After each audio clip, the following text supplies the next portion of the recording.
urang kedah mempola pendidikan anak. Sabab mendidik anak tugas ustaz, tugas kiai.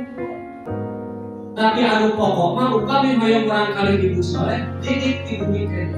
Komo masih kena suasana tahun 2 tahun masih panjang. Biasa kudu ditanamkan sejak dini pendidikan. Ulah nyalah we hayong itu. Sebenarnya budak ayeuna nama resek nanti. Budak ayeuna nama kan HP. Ulah nyalah we budak ayeuna pas budak ayeuna mah budak ayeuna mah kieu, budak ayeuna mah kitu. Ya Firaun, Qaun, Abu Jahal, Abu Lahab eta teh budak baheula.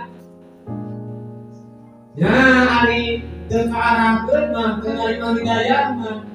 Jadi kubur mah kubur we. Gitu ya.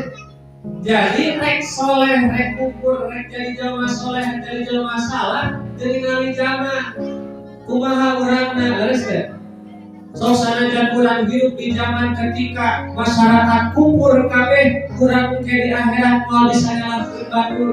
Nah, maneh kubur, urang teh ngawalan. Nasi itu kubur, dan masyarakat abdi kabeh kubur. Kira-kira jawaban kitu bakal nyalametkeun moal.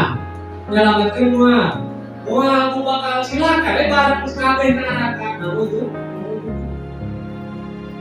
maka Nabi Isa, keluarga Imran, Siti Maryam, sosana dan salam dunia hari kanu jumusun kuburan jeung kamu serikat, dan geus apal kana bener istiqomah bae dina jalan bener. Teu kapangaruhan ku zaman